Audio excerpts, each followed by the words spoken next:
Welcome. It's your boy. Thanks for tuning in. Pfunk thinking right. In this episode today of my rightisms, we're gonna deal with to be the best me I can be. Stay tuned. This ought to be good. Now let's start off with understanding what we're doing. I got 25 tenets of how to do to be the best you can be. Let's start it off with the first one. I will be responsible for my actions, right or wrong. Bingo. Take responsibility for whatever you do, be it right or wrong. That's a good start. Now, let's go. I will be honest with myself at all times. You can't fool yourself. You can't do that. Look in the mirror every morning. Know who you are. Know why you are who you are. Trust me. Get understanding. But be honest with that understanding. Next is that I will learn how to live right by someone doing it. Sage is somebody who lives their teachings. They teach it, but they live it. That's why I took on that title as a sage. I'm living my lifestyle. I'm living my concepts. I'm living my views that I teach, that I expound on, that I live by. These are rules that I live by. I'm just expounding them to you. Hopefully you adopt them and then you can live by them and they'll make your life a lot better. Trust me on that one. I will practice right living until I become a master at it. Over 20 years. It's a lot of time. But man, oh man, oh man. I got it now, so that's why I'm here doing what I do. Here we go. I will show the best of myself at all times. I'm gonna give you the best that I got. I'm not here to shuck and jive. I'm not here to tell jokes. No, I'm here to teach. I'm here to give you a concept, my concept. So I take that serious. It's important. Let's go. Work on yourself. These are all ways to be the best you can be. I'm saying the best me because I'm the one instituting it. I'm giving it to you. And once you institute it, it'll be yours. It'll be the best you. Right now, it's the best me. This is what I do to become the best me. Work on being the best you can be every day. If it worked for you yesterday, do it today. If it worked for you today, continue it tomorrow. Hence, you get your routine going, you get good at it. That's how you master anything that you try to get involved in. It takes a little time, but you put the work in, it can happen. Work to show others you are being the best you always. That's why I do these shows. Let you know, my man, this is what I do. This is how I do it. If you want to try it, give it a shot. Listen to me. Take heed. Try it for yourself. Next one is work on your weaknesses in your personality to be better. Anybody who has been constructively criticized, when somebody tell you about yourself and they tell you what they see, they tell you what they experience, and you don't like it. But it's true. Don't argue and fight. Change it. Do something about it. That's all you can do. Moving right on. Work on your thought processes to limit nonsensical things, such as self-inflicted problems we call fetters. A fetter is you putting yourself in an uncomfortable position or a position that not going to be good for you, but you did it. So you got to deal with it.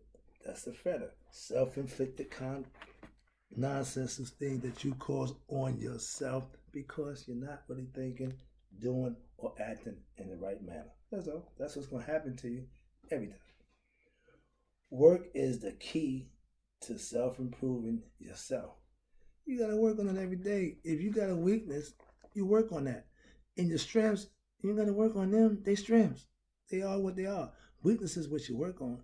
You strengthen the weaknesses, now you're strong all across the board. It's important. All right. Next one is work on yourself. That's the first thing you need to understand. Work on being the best you can be every day. Work to show others you are being the best you at all times.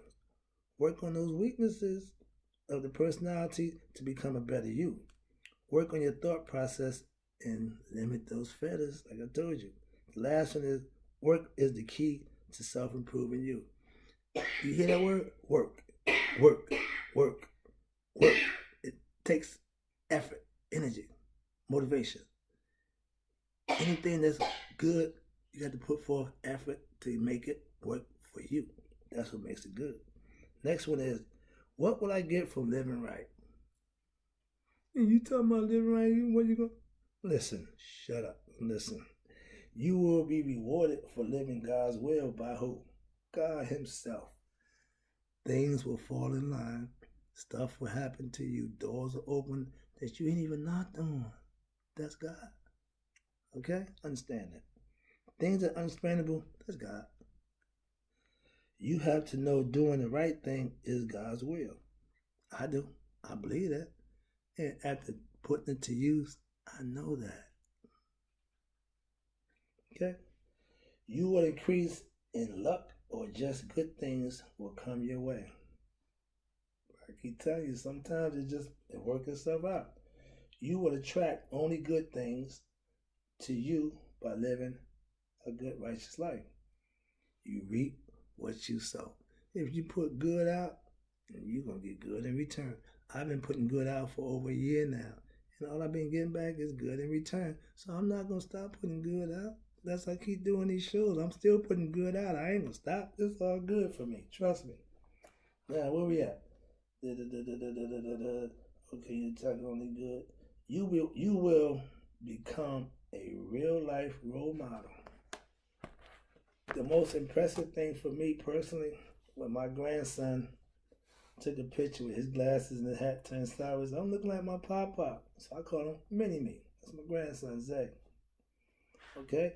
When you can actually impress a loved one, a younger person in your family, my grandson wants to be like me. That's a real life role model. I hear people talk about, I'm not no role model. Yeah, I know that. You're an a-hole. I'm a role model. Get with the movement. If you want to impress them, be a role model. Not being a role model ain't impressing me. Simple as that. Here we go. Where we at now? Okay.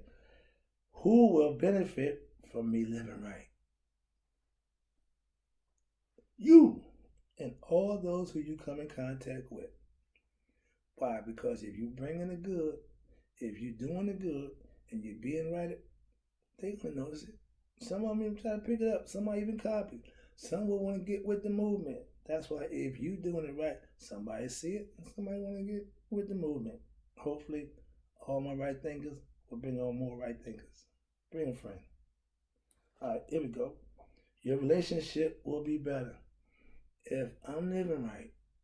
My wife, my kids, my friends, anybody I'm involved with will benefit from that. Why? Because I'm a good person doing good things. So that's how it works. Your friends and relatives will see you and maybe try it. I just told you, if you're doing something that's good, it might rub off on somebody else. They might see it and say, I might try that out. Trust me, it worked. All you gotta do is try it. You will show others right living is a good thing. I do. I try to. Every day. Every day. Trust me. Consistency and longevity. Those are two things that you need to have in your game. If your game ain't meant to go long distance, you're going to have some problems. Understand that. Now, where we at? I've been there. Okay, you have to believe in yourself. If you don't believe in you, who will? If I'm doubting my skills or my ability to teach and institute my right thoughts concept, who gonna buy into that? If I ain't buying it, I've been bought it. Trust me, lock, stock, and barrel. It's all good. The last one is, who would benefit from it? That was it. Last set is gonna be, is God always right? God makes no mistakes. So I guess the answer to that is yes. Next one is, God is truth, love, all that is good. Maya. Yeah, God's always right. Maya means balance in your life. Not too much to the left, not too much to the right. Okay? That's what balance means. God is yourself. You have to know that. in you, the essence of what makes you you is God's domain. He's in everything that's created. From the ants to the butterflies to the elephants and lion. Anything that's living and breathing is of God. And yes, he's always right. God is called by many names, but followed by few. I told you, Islam, Allah, the Christians, Yahweh, the Jews, Elohim, and all them other crazy names. And he do Yahweh, excuse me. The Christians do Christ. It's all emanations of the one God, which we call by many names, still the same dude. I've been telling you that for the longest. So I don't get caught up in what you call them. As long as you call them, you're on the same page. I call them too. Okay? Maybe by a different name, but I sure call them. Alright. But he answers my call. Do he answer yours? Can you say God answers your call? When I pray, my prayers are answered. So you want me to pray for you? Why? He answered mine. And if I pray for you, I never pray for myself. Don't have to. I'm already covered. So I can pray for you and anybody else who asks me to send us some prayer for them. I do it in earnest. Why? Because I care. If I didn't care, I'm not going to pray for you. Because it's not sincere. Simple as that. Sincerity in the prayer is what makes it work. Did you know that? You didn't? Now you just learned something. I just enlightened you to a concept that you didn't previously have. I'm doing my job. Enlightening. Okay. Hopefully I can inspire and motivate you too. But few people understand and follow God. This is why we look at women in time. How everything's going. No, you don't have enough faithful followers of God to make it look like we're winning. We look like we're losing. Why? Because they're making bad look good. Right now, we got a president that's the biggest a-hole known out the pipe, but he's in charge of the country. What that tell you about us? If we put someone like him in control of us, we ain't too smart. And we sure ain't godly. There ain't a God thing about this guy at all. At all. No, one thing about it, he got a spirit. His spirit, he got one. He living and breathing. So yeah, he ain't a God fearing man. He ain't a God respecting man. He ain't even a man of God. He's just a man. Ignorant to God. Meaning he's a dead man. Dead man walking. You got a dead man in the White House. Last time we had a dead man in the White House was with Kennedy when he got assassinated. Most presidents aren't dead dudes. They care about what they're doing. This guy don't have a clue. Don't have a spiritual bone in his body. And I hear he done went to the religious context to get some following or some backing from religious context. Really? Really? My man. I remember that ain't what I do. All right. The last one here is God is unbelievable unless you know him. When I say unbelievable, meaning if you're ignorant, you're not going to believe the majesty of God. You're not going to recognize the grace of God. You sure can experience it because you are ignorant to what God, power, and majesty really is about. You have to learn it. If you ain't living it, you don't know it. If you practicing it, at least you got an idea.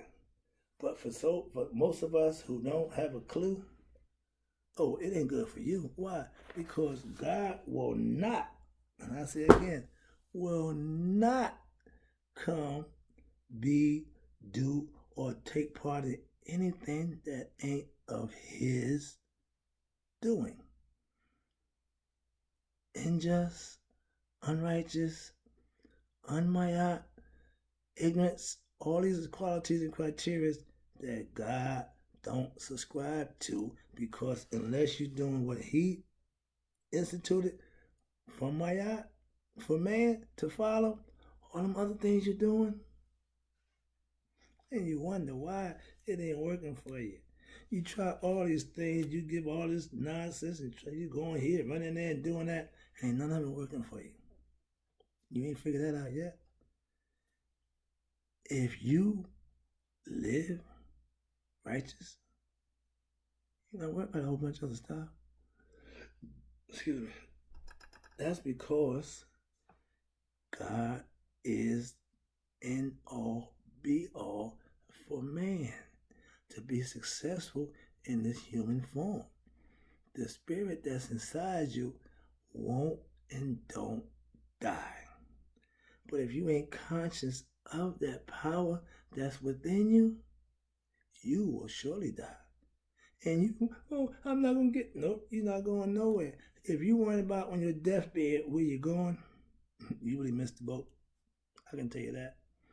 But if you that dude on his deathbed knowing that the end is near and he's comfortable in his position and he's conscious of where he's going, he ain't laying there, he laying there cool as a cucumber, just waiting to slip into his dream state and go on about his business.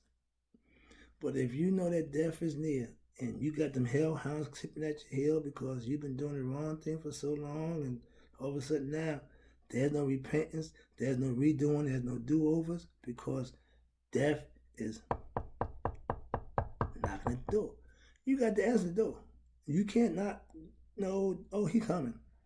And if he's at your door and you ain't ready, you ain't in God's grace, you ain't in that place in God's bosom, if you ain't secure in your position, your spirit being one with God, you see where I'm going with this? All I can do is give you concepts and views and my particular way of putting to you to show you it ain't but one way. Yeah, I done laid it out for you. It ain't but one way. But you can try that way. You can try that way. Yeah, all those other ways you're going to try. But when all come down, all said and done, it's still just one way. Trust me, the right way is the only way. The wrong way ain't going to get you there. The almost way, the sometime way, ain't going to get you there. What will get you there is the right way, the right thing. That's God's will for man, to get it right, to figure it out for himself, to gain that nihas, to acquire that intuitive knowledge of him and live within his framework and get benefits from him. That's how it's done. It ain't done no other way. You can't tell me, you can't convince me. It's another way to make that happen. You can try. Take a shot. Inbox me a different way to get to God than living my yacht. And don't bring me with this religion. Don't do that. Don't waste your time. Okay? I know the purpose and intent of religion. All of them. Yeah, I studied all of them. So I know them all. And guess what? Don't none of them hold a candle to what I got. The original concept of getting to God. Right living, right thinking. That's the right way.